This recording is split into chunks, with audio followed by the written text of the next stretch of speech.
Hi, Peter and Julia and Piper. It's Grandma. I'm going to read you a book today. It's called Where's My Blankie? And it's a Sesame Street book. Here we go.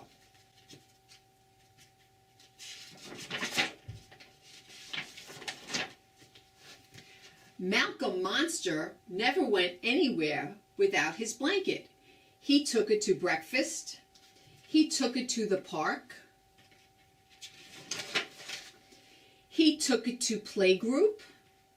He took it to the P&Q supermarket.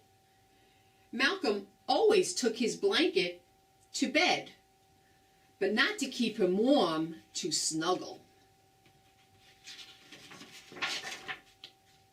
The day of Prairie Dawn's birthday party, Malcolm helped his mommy wrap the present, and then he was ready to go. "You won't need your blanket at the birthday party, dear," she said, putting the present in a shopping bag. But Malcolm took it anyway. Happy birthday! Malcolm Monster never played anything without his blanket. He played camping out. He played Super Monster. Malcolm used his blanket for everything. He used it as a beach towel. He used it as a Halloween costume. When Malcolm's blanket got monstrously dirty, his mommy washed it. And when it got ripped and torn and tattered, she mended it. Malcolm didn't mind. When fall came, the Monster family prepared to visit Grandma and Grandpa. Mommy and Daddy thought Malcolm should leave his blanket at home. "You're too old to have it," Daddy said. "It's too shabby," Mommy said. "You don't mind leaving it at home this time, do you, Malcolm?" they said, but Malcolm did mind. On the way to Grandma and Grandpa's house, they stopped at Hasty Johnson's for lunch. Malcolm put his blanket in his lap as usual. "Look, Daddy," said Malcolm's sister. Malcolm brought his blanket. Baby monster, she chanted. "That will be enough, Monia," said Daddy. While they ate lunch, Mommy Monster again told the story of the blanket. Grandma Monster had made the quilt as a baby gift when Malcolm was born.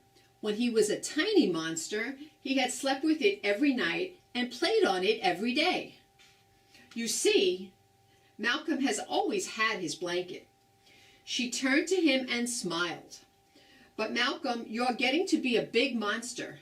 It's up to you, but I don't think that you need your blanket anymore." Malcolm thought that he did. The Grand Monsters were joyful when the family arrived. "I have a surprise for you," Grandma Monster said to Malcolm and Monia.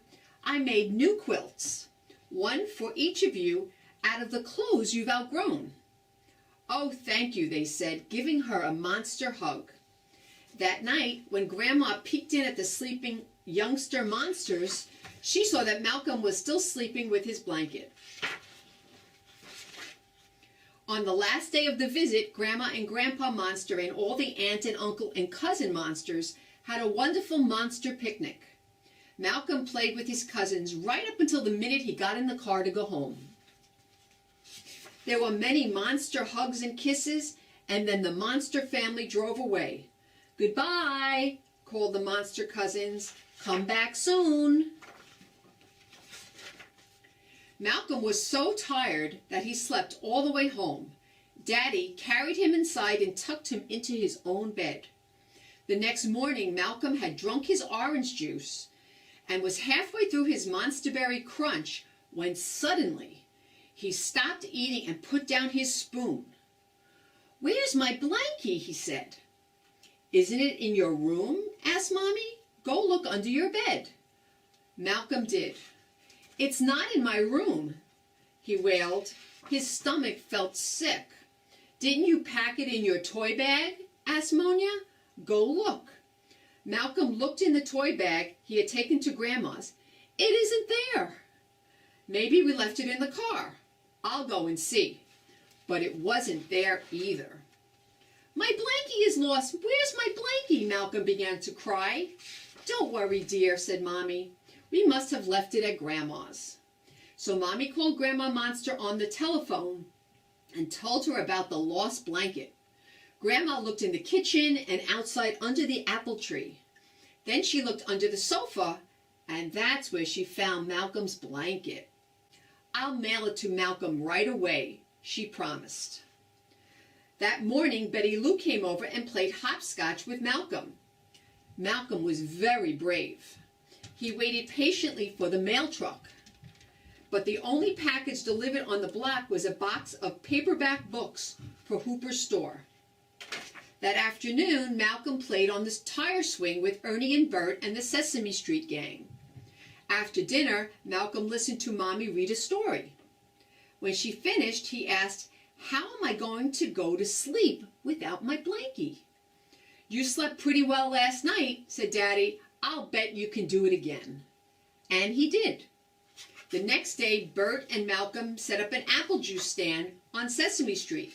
Malcolm was so busy that he forgot to watch for the mail truck.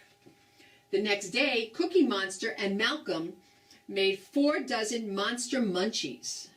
"Malcolm," Mommy said, "a package just arrived for you from Grandma. It must be your blankie." "Oh, thanks, Mom," he said. "I'll open it later." And Malcolm and Cookie Monster put the munchies in the oven to bake. Malcolm wasn't very hungry at dinner time. He told Mommy and Daddy and Monia all about his day. He was so tired that he was ready for bed right after dinner. "I put your blanket on your bed," Mommy told him when he kissed her goodnight. Malcolm yawned. "Thanks, Mom," he said. "I forgot all about it." Good night, everybody. The end. Did you guys like that book? Okay, if you like that book, call me up on the phone and tell me, and I'll do another one tomorrow.